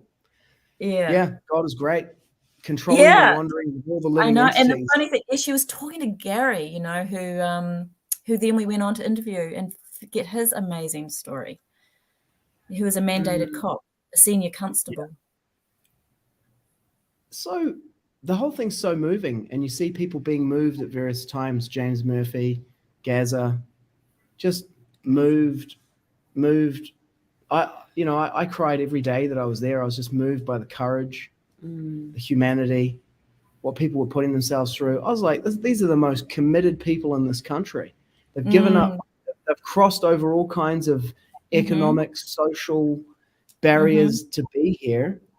Get left behind whatever they needed to. They're making it happen, and they're out here sleeping on the ground in a cyclone and in the midst of police attacks and everything for the benefit of humanity.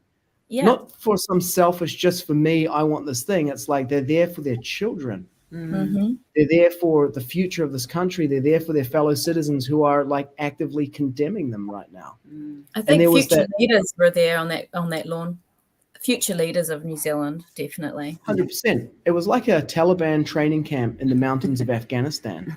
I was like, if I was the bad guys, I would never let all these people get together in one place and meet each other and spend 3 weeks together and then go back out to the rest of the country. The only reason I would let them all come here in one place is if I was going to drop napalm on all of them at the same time.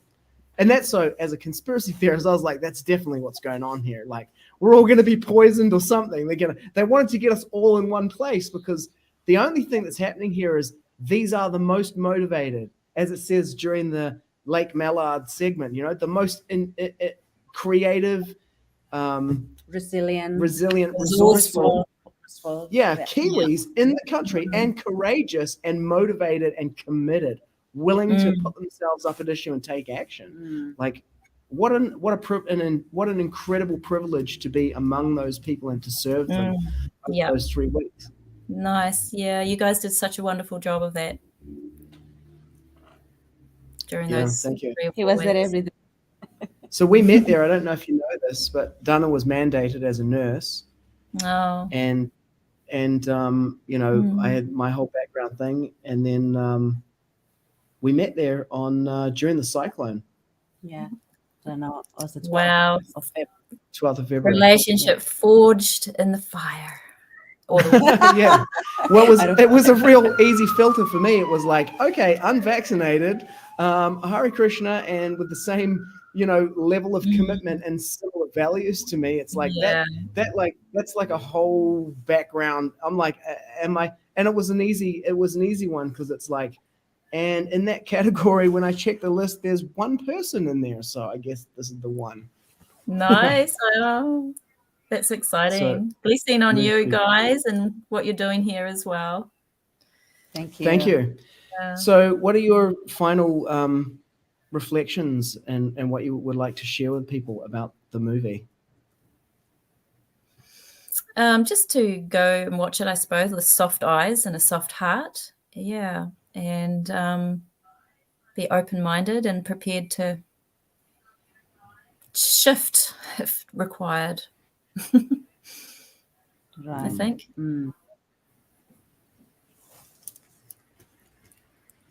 Brilliant. Dana, Debbie, you want your closing reflections? Yeah. Obviously, things is not gonna go. Many people are in this world of like, things is gonna go back to where we was before. We're gonna be back to our old ways, but nothing will go back to what it was. And now it's basically destiny itself has pushed us into this world of like, open your eyes, open your eyes. There's more to life. Change, transformation. It takes this, and the movie, it is already, I observe, started to open the minds and the hearts of people, where they're already like seeing what it was as it is, and during the protest, sharing tears now, like, oh wow. And it's not going to be only one person that I seen like that, but I will see many people more like, wow, is that really what happened? And they're talking to each other now, talking to each other. Go watch the movie. There's this word of mouth, powerful message from people. Mm. And it will take few months, perhaps maybe a year, for people to actually arm themselves with that strength to say, okay, I got the message. Now I am the next person to stand up next to who they were in the protest, the values and the principles, and what it means to be alive in this world now. Mm. It's a wake-up call to people through that movie. And or we experience that again in a worse way, or you live in total slavery, being a prisoner of the mandates and the manipulation of this so little amount of people, or you enforce, or you take your power and say, no, this is enough. You do the work what we tell you. You don't tell us what to do.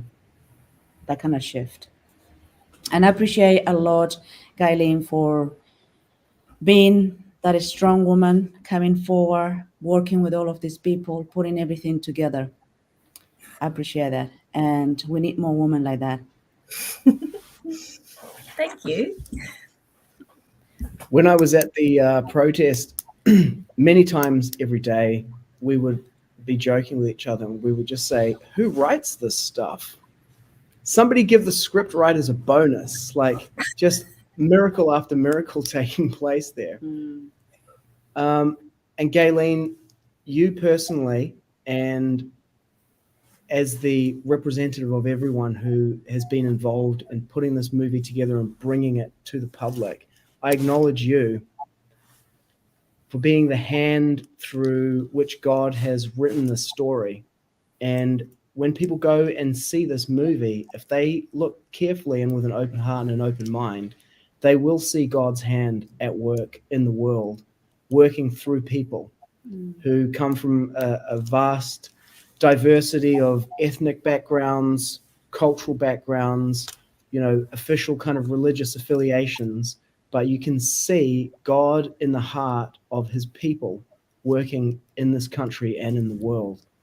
And I acknowledge you and the whole crew of the River of Freedom, Heart of the Protest movie for doing God's work on earth. Thank you. Mm-hmm. Yeah. Heaven and earth are in us. The whole world is in humanity. So yeah, it's an opportunity to take a look at ourselves and remember who we are and where we've come from. And also I think the next step is to envision what we can be and to hold that, and lose the old hateful ways and work on envisioning the new better future for us to. Heidi from Freedom Yoga in Nelson. That's right, she says that. Yeah, exactly, that's what she says. She says we're just here to see what comes next. Like, we already know about the problems and everything that's going on, and we've all been living in our own life rafts trying to survive this thing, and coming here, it's like being on the Love Boat. That's what she said. And it's so true. I used to wake up in the morning and go around to people and say, welcome to your post-apocalyptic, welcome to your preview of the post-apocalyptic paradise. Yeah. Yeah, utopia. Yeah, it really is. Thank you for documenting it. We'll be all right, eh? It's all good. Yes, looking forward to the next chapter. Thanks for coming on the podcast today. Yeah. Okay. We're going to take many more friends to see this movie, and we've got Anaru coming on a future episode. You want to explore further that story that you had him telling on there, or Good. that he told through the movie. And also the other gentleman, what was that? The Feruatua? Petueli. Petueli. Petueri. That's the first gentleman. He was talking about the anger of the. Oh, you're going to Pero. Mataora. Yeah. I will watch the movie and catch the name again. Yeah. Yeah, and I think we can bring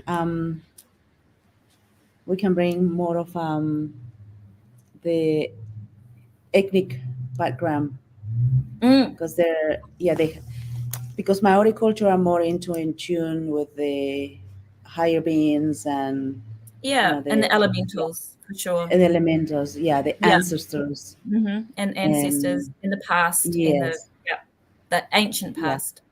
I absolutely Yeah. would. That would be really awesome to dig into that a little bit more. Yeah, that would be amazing. Yeah, it's a propaganda war, and I loved what you said on that thing the other day. You said the protest is not over yet. No, every day will be a protest. Yes. The whole point of going to Wellington was to make the movie. Now the movie's out. The whole point of the movie is to Thank you for my set. Yeah, and the whole point of the movie is a recruiting tool to get him to radicalize the population for the next phase. It's the holy war. It is. Yeah, but I'm glad you didn't put any of that kind of stuff in there. Anytime I wasn't chanting, I tried to just keep chanting because I was like, otherwise it's just too radical for most people. But they can feel and What do you experience do? the chanting. Yeah, and the movie beautifully captures that and communicates it to people. Yeah, I'm so grateful. Thank you so much. Really, really, really, from the depth of my heart, thank you. Thank you. God bless you. Thank you. And God bless you. Thanks, Gaylene. Okay. Hare Krishna. Hare Krishna. Have a great day. See you soon.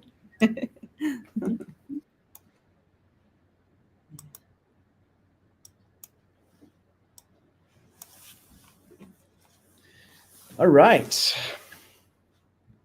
Cool tea. Yay. Yeah.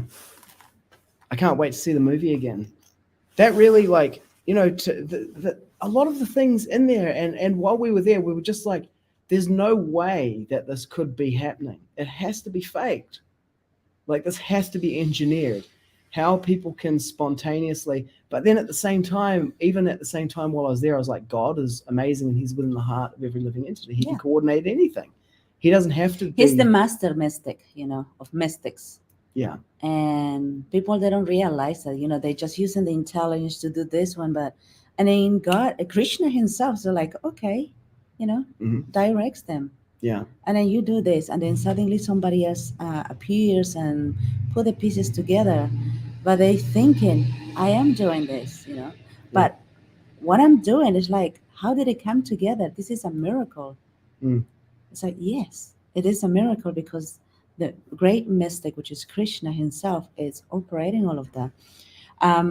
Where was that? I think it was in the book of Bhakti Tirtha Swami, where he says the demigods will take birth, or no, higher spiritual beings that are benevolent in nature, because it's a war between demigods and demons.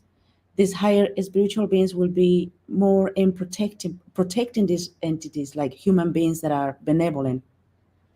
They will protect and guide them. On top of Krishna doing all of this, this is like a protector or guardians of these people. Or like angels. And we could call other people refer them as angels, or we refer them as demigods or protectors. All of these things will be happening in the scene. What we need to be more aware is our intentions. What we do, it has to be in accordance to these living entities, because the good ones, or the angels, we can call it angels, they don't like to be in this negative energy. It's the opposing energy. They don't like that. So if our intentions are good and aligned with the higher principles, then Krishna himself would send someone to protect him. And I can see, Gaylene and the team that we, what's that the name of the gentlemen? From Manaki, Menaki Media. Media. So there was Mark Lapwood was the director of photography, traveled yeah. with Gaylene. Menaki Media, there's Jordan Ranson, Yeah. Dane Scott, Yeah, Dan. Briar Rose, Yeah. the three. Yeah. So all of them, it's the demigods are now putting everything together. And there will be media from people kind of giving some sort of like a awareness, making people more aware what's coming next. It is just the subtle way they are fighting as well, and in many subtle ways. And the demons are just straight to the point now. They're not even afraid to hide anything anymore. They're so out there. And what we need to do now is chant more the Hare Krishna for sure anywhere we are, and they will cleanse up. So they will cleanse up the whole negative energy that is trying to attack us at every second, and be in support of all of these, our brothers, brothers and sisters, human beings, and that will encapsulate them with so much strength and power and protection as well. Yeah. And then, I mean, and then also on a practical level, it's like go and see the movie and then go and see it again and then take someone to see it with you. Yeah. Like, the great thing about this is finally we have the opportunity to give our money to something that supports the protest. Like if you did nothing else, you just buy all the seats in the theater and then invite everyone to come. It's a recruiting tool. It's a radicalization. Radicalization, it is. It will radicalize people because they've been radicalized as it is into a version of reality. It's like, or, you could look at it like this, like get a more balanced perception of reality. But the tide is turning. It is. It will. Yeah. But the forces are going to be very powerful as well. The enemy are just like so clever at how they do things. And the more aware we become, the more prepared you're like, okay, I already recognize this. No. And people will start becoming more, injecting themselves with this wairua, this mana, the character of like the being powerful. Then themselves will become more a instrument, because right now every single person is a warrior. They're fighting. And what to speak of the whole population, or not whole population, but the population that was there in the protest, they were real warriors. Real warriors. And it doesn't matter what religion you come, what belief you have, but something brought you out there, and it's a higher principle there. And not everyone is functioning the same level. However, we also need to be aware in situations that are painful. Actually, that's what it produces, people coming out of like who they really are. Yeah, the character. It brings out the character. So pain is a catalyst. We can Catalyst, say. yeah. It's a catalyst for a transformation. And breakdown before the breakthrough. Yeah, there is a breakdown. And how does it feel when you are in breakdown? Well, it feels horrible. There's pain, there's anger, frustration, there's resentment, there's vindictive nature, envy, jealousy, whatever. There's so many negative energies in that breakdown. If you go to resignation, then you'll stay there. Yeah. But if you get some kind of possibility, then you can go through it. Exactly. So for that, we need not only the Hare Krishna, we need that community of like, you're not alone. Yeah. That's what's so powerful about the movie is it is a presentation of a possibility. It's a possible future for the country. Yeah. That we're committed to. Everyone who was there was committed to that. That's what emerged out of the people's hearts and their commitment. When you put them together, it's like, what happens if you put all these people together? Will it degenerate into a civil war? Well, no, it didn't. No. It absolutely didn't. It doesn't need to, but it could. There is a possibility that could happen as well. Well, the only thing, what was interesting was that actually this would have been a good thing to share with Gaylene was that police commissioner, he said, we've noticed that in the last few days, the mix has changed, and the people with bad intentions outweigh the people with good intentions. The people who are willing to use violence to achieve their means now outnumbers the good people. And it's funny because in the theater, in the third screening, I just said, yeah, the police. Yeah. He's talking about the police. Yeah.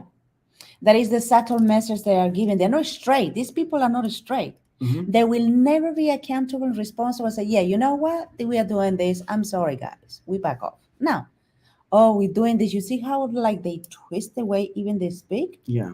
They're making it sound that the violent people are the protesters.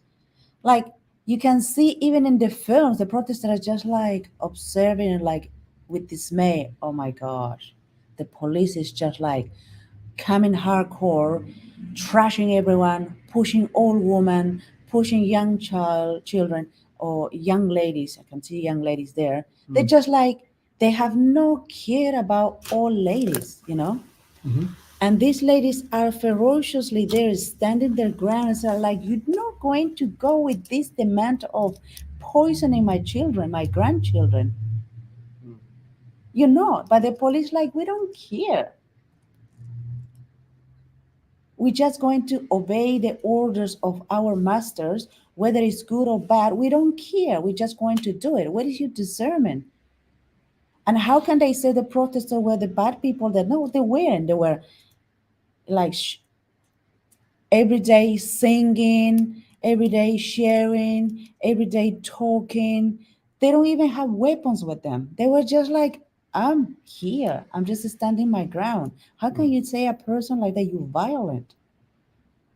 You haven't pushed them. You haven't said, move, move. You haven't come at 5 a.m. and disturb the police when they're sleeping. You haven't like sprinkled the water and then just make everything uncomfortable for people. That's violence. And then what's the other thing? Accusing them of being filthy people and disgusting people and, disobeying people. Like, no, that's not disobedience. That is actually, you know what? I have a right. I am a person. And this government and these officials in public are saying these people are like that. How do you know these people are like that? How do you know? They came out of their own living situations, their houses, that are placed in this under this horrible situation where you are sprinkling water, you put in this torturing music, and then you just from the balcony looking with all your camera people laughing at that. Are you calling that these people are violent? Mm. They are out of their comfort zone with rain, water, cold, no shower or whatever. They are there. And these people have basically the money, taxpayers' money, because I pay my taxes, and your balcony in your comfort area just dictating vindictive nature. And you calling these protesters the river of filth? That is violence. I think you're right. It's like the real voting is taxes. Yeah. It's not, if you want to vote the government out, you stop paying your taxes. Yeah. Yeah. Because you know what? These people have absolutely no power. The only reason they are in there because they voted. Innocent people voted for them. It's a violation of the contract to take the tax money and then to do that to me with my money. It's like, I'm not paying for you to do this. I'm just not going to do it. And you get enough people to do that, and that's how you overthrow the government. And that's the thing that we need to be more aware. We working, we paying our taxes for what? For 3, 4, 5 people is just demanding, ridiculing every single person and taking the money, doing whatever they want, paying the media. This is why they want to give you the script, to torture people, to manipulate you. Whose money is that? It's our money. But this is why they want to get rid of cash, because they want to make sure that people don't have that option. Yeah, so that definitely something will happen because people are just sick of this. Yeah. How can you abuse of your own people that is maintaining you freaking one every single living? How can you do this to your own people? The food that you have on your table is paid by the people. The bed you sleep in is paid by your people. The water you're drinking is paid by your people. You know, the showers and all the luxury you have is because it's paid by your people. And how are you representing your people? Where is your consciousness here to say, oh, we want the best for our people? You know, you don't want the best for your people. Because if you did want the best for your people, you could have come outside, talk to these people, have a dialogue. That is exactly how human beings interact. Not by closing the windows, not by putting cameras on the balcony, not putting like this like horrendous music, and not this like turning on the sprinkles, not by ignoring them. That is not talking to people. I don't know what world that these people are talking or walking or thinking from. But anyways, and that Okay. is exactly what Srila Prabhupada said. All the rakshasas or the demonic nature entities that come, this is basically from the scriptures, come from the underground. And they are taking birth in the human body, and they will be in the governments in the high positions. So it's already all predicted. Everything, the nature, how they will be, how they will act, how they will confuse the humanity and torture their children, everything is right there in the scriptures. So it's nothing we recreating, nothing we are inventing it. Everything is in the scriptures here. Okay, let's go here. I got three quotes from the Srimad Bhagavatam from Prabhupada about this. Let's Okay, look. let's read it. Oh, can One you of them share is it? anti-democratic. Yeah, I'm going Can to. you Yeah. share it so people can read it? One of them is anti-democracy. The new Hare Krishna Party, which is going to be contesting the 2026 election, is anti-democratic. Vote Hare Krishna Party the last time you'll ever vote. Funny. That's how you get rid of corrupt democracy. Okay, so this is from Srimad Bhagavatam 1.5.11. Srila Prabhupada says, when there are too many materialistic activities by the people in general all over the world, there is no wonder that a person or nation attacks another person or nation on slight provocation. That is the rule of the sage of Kali or quarrel. So getting people involved in materialism and sinful activities is part of the preconditioning to weakening the barriers so that these demonic leaders can do this stuff to people. The atmosphere is already polluted with corruption of all description, and everyone knows it well. There are so many unwanted literatures full of materialistic ideas of sense gratification. In many countries, there are bodies appointed by the state to detect and censor obscene literature. This means that neither the government nor the responsible leaders of the public want such literature, yet it is in the marketplace because the people want it for sense gratification. The people in general want to read, that is a natural instinct, but because their minds are polluted, they want such literatures. Under the circumstances, transcendental literature like Srimad Bhagavatam will not only diminish the activities of the corrupt mind of the people in general, but also it will supply food for their hankering after reading some interesting literature. This is from the 7th chapter of the Bhagavad Gita, first canto. The king thus said, we have inherited the fame of Arjuna. Therefore, since you have surrendered yourself with folded hands, you need not fear for your life, but you cannot remain in my kingdom, for you are the friend of irreligion. So what happened here is King Parikshit encounters a low-class person impersonating a king. So that's the situation we have now. We have these people who are impersonating responsible leaders, but they are absolutely unqualified, and their actions demonstrate that. Here's Srila Prabhupada's purport. The personality of Kali, who is the friend of all kinds of irreligiosities, may be excused if he surrenders, but in all circumstances, he cannot be allowed to live as a citizen in any part of a welfare state. The Pandavas were entrusted representatives of the personality of Godhead, Lord Krishna, who practically brought into being the Battle of Kurukshetra, but not for any personal interest. He wanted an ideal king like Maharaj Yudhisthira and his descendants like Maharaj Parikshit to rule the world, and therefore a responsible king like Maharaj Parikshit could not allow the friend of religiosity to flourish in his kingdom at the cost of the good fame of the Pandavas. That is the way of wiping out corruption in the state and not otherwise. The friends of irreligiosity should be banished from the state, and that will save the state from corruption. These people shouldn't be getting knighthoods and be called dames and Honor or sir and this and that. not They're at all. imitating, like this Kali, imitating the king. They need to be exiled. Yeah. Exiled from the state. And last one, this is from the ninth canto. Thereafter, to save the people from the danger of an unregulated government, the sages churned Maharaj Nimi's material body, from which, as a result, the son was born. Arajakabayam. If the government is unsteady and unregulated, there is danger of fear for the people. At the present moment, this danger always exists because of government by the people. Here we can see that the great sages got a son from Nimi's material body to guide the citizens properly, for such guidance is the duty of a Kshatriya king. A Kshatriya is one who saves the citizens from being injured, not someone who mandates them to be injected with something that causes injuries. In the so-called people's government, there is no trained Kshatriya king.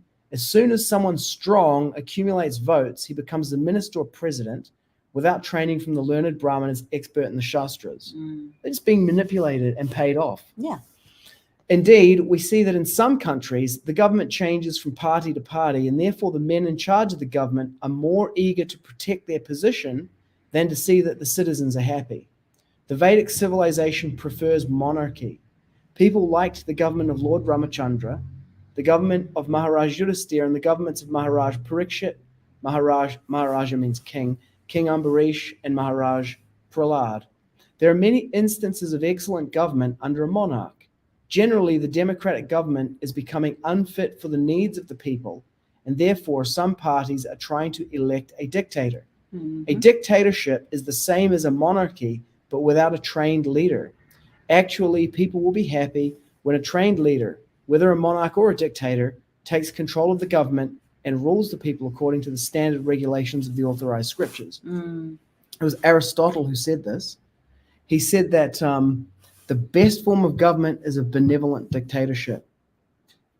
The worst form of government is a malevolent dictatorship. But the best of the best is a benevolent dictatorship. Yeah. The worst of the worst is a malevolent dictatorship. Yeah. And the worst of the best is a democracy. It's the worst of the best. Like even the best democracy isn't as good as a good monarchy. It's better when there's a good, clear leader who is a representative of the Supreme Personality of Godhead, transparent via medium, rules the land under the understanding that all of the inhabitants are the children of God, including the animals. When that person is running the place, it rocks. Yeah. That's the ultimate in human civilization. Yeah, that because people will feel protected and loved. Yeah. And not because, they come from the well-off family. That's because that monarchy or that king or that leader loves their people. Yes. Because he sees himself in that person. I feel pain, I feel hungry, I like comfort, so you. Therefore, I will do my best to provide that. But the most important thing, I will do my best for you to have a spiritual life where you are with God, you have this amazing balance in your life. Your material life is balanced, your spiritual life is balanced. Everything is according to the principles of God. If I have that connection with God and my principles are like that as a leader, then the people naturally will be like that. How come my leader is so happy? How come my leader has higher principles? I want to be the same. They want to emulate that leader. But what's happening right now, we have dictators, malicious, we call. Is that a word? Malicious? Yeah, malicious. Yeah, malicious dictators. My way is the way, and don't care about you. You do this, or you have this. That is a very malicious dictator. They're not thinking about the people. They're not thinking that people, even animals, are the creation of God. No, they think they are God. It's about to hit the 2-minute mark. How about we wrap it up for today, hey? Okay, it was incredible having Gaylene, Yeah, it's awesome. and we'll continue watching the movie, I guess. I know, I love it. We're going to see it 100 times. Well, we're gonna do Harinams. That's what I got to the movies, because I do Harinams. Yeah, 100%. Yeah. And whatever it takes us doing Harinams, Mhm. and strongly living by our principles that the scriptures tell us, Mhm. guide us, not tell us, guide us, encourages us, empower us to follow a life like that. Mhm. Yeah, and very proud of you Thank you. for chanting Hare Krishna Mhm. anywhere, anytime. Hmm. Yeah. Yeah, following the instructions of Srila Prabhupada. I feel very proud of you, and I'm happy to be with you, because Jai. Krishna is the main, and Srila Prabhupada Yes. is our master. Jai Srila Prabhupada. Yeah. Thanks for tuning in and making it this far through the episode, live viewers. Nina. Shout out to Nina Burley. Yes, and Rauri. Nina says, incredible conversation and thank you. I'm sharing this around so others can hear it too. Brilliant. Brother Rawari says, the movie was powerful. It's about standing up against corruption. Straight facts, brother and sister. Yes. Param Vijayate Sri Krishna Sankirtanam. Total world victory of Hare Krishna. Jai Shri Krishna. Jai Srila Prabhupada. Jai Srila Prabhupada. Let's go with the outro. Yes.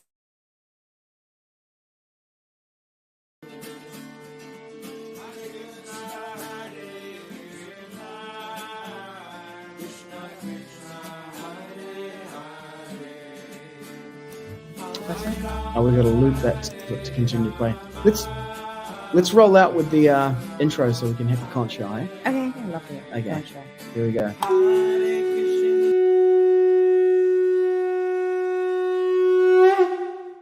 From the ethereal realm of devotion to the practicality of daily spiritual practice, across the vast landscape of Vedic wisdom and teachings, this is Vaishnava Voices.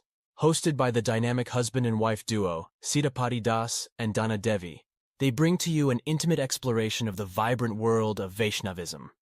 Interweaving ancient scriptures with modern contexts, personal stories with universal lessons, they illuminate the path of love, devotion, and conscious living.